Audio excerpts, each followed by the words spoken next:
The pink and black kept coming through.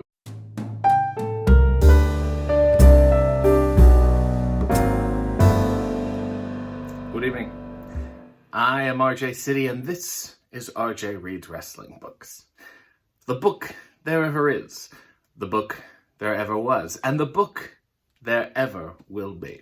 I'm, of course, talking about Hitman by Bret Hitman Hart.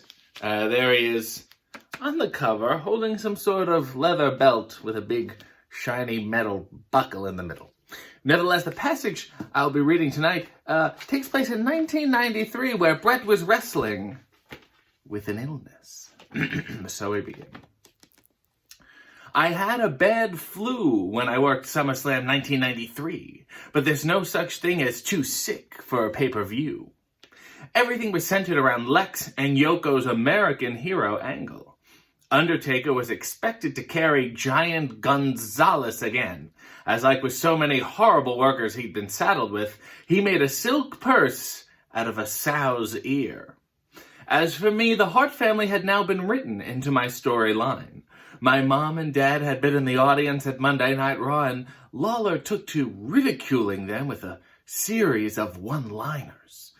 "Hey, Stu, I heard you wrestled when the Dead Sea was only sick." By the end of it, my mom pretended to be in tears. Even Stu's legit knee surgery was said to be the result of Lawler having shoved Stu in the stairwell as he was leaving the building. Owen and Bruce sat in the front row representing the Hart family, dressed in their finest Western wear. Owen was bummed out because he just learned he'd been rejected by the fire department. His dream of a happy home life was put on hold, and again, wrestling was all he had. My match had a great storyline that Pat put together, only he didn't tell Bruce about a rib they had planned for him. As soon as I stood in the middle of the ring, Lawler hobbled out on crutches, grimacing with each step. Bruce and Owen did an interview from the front row, blaming Lawler for Stu's knee injury. Lawler explained that he was on crutches because he'd hurt his own knee in a car accident, and as badly as he wanted to whip me, Doink the Clown, Matt Bourne, would wrestle for him. Of course, the Hitman went ballistic when Doink came out. He was carrying 2 pails and made out to the fans that they were filled with water. But when he hurled one at the crowd, they were relieved to find it was filled with confetti instead. As Doink got closer to where Owen and Bruce were sitting, it looked like he was going to dump confetti on them, too. Totally caught off guard, Bruce took a pail of water right in the face, while Pat and Vince rolled with laughter backstage. Owen had caught wind of the rib before the match and had warned Matt that if he got a drop on him, he'd rib him back for the rest of his days. That was a serious threat because Owen was a serious ribber. Matt managed to soak only Bruce. Matt could work when he wanted to and built up terrific heat. Soon enough, I had him twisted into the sharpshooter with my back to Lawler, who crept up behind me, revealing to the fans that he wasn't really hurt at all. He hit me across the face so hard with his crutch that I was worried he'd split me open. I was furious that, once again, he seemed to enjoy being dangerous. Writhing on the mat in real pain, I decided to make him pay for every bit of it. Lawler knew he'd hurt me and gave me some working kicks before fleeing the ring.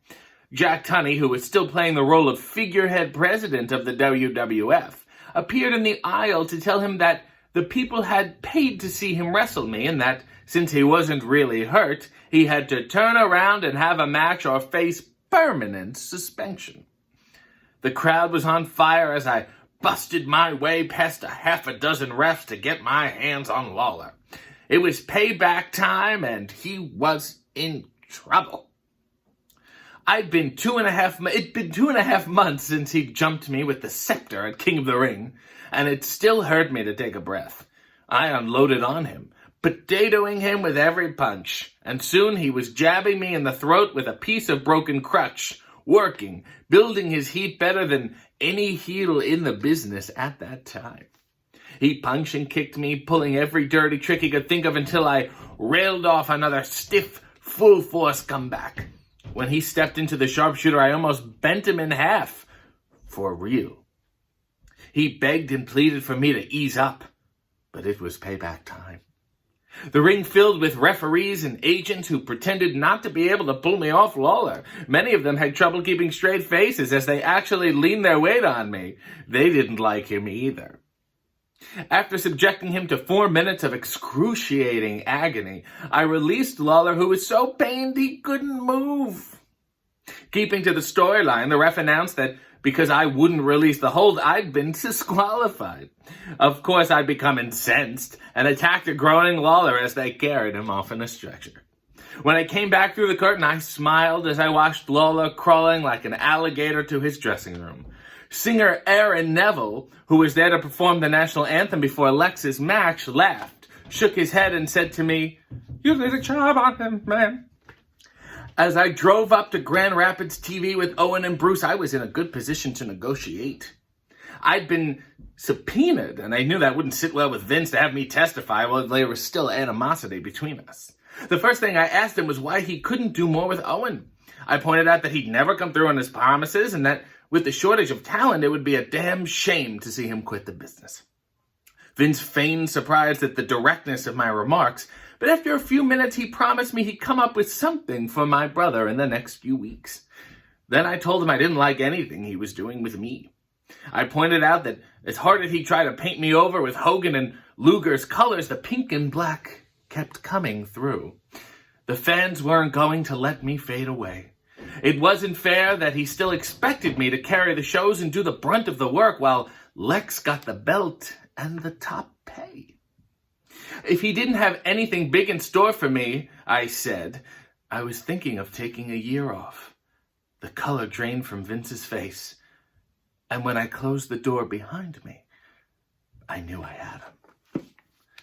But don't take my word for it. Guests of the RJ City Show, subscribe to his channel, follow him on social media, and buy his t-shirts at ProWrestlingTees.com/RJ City.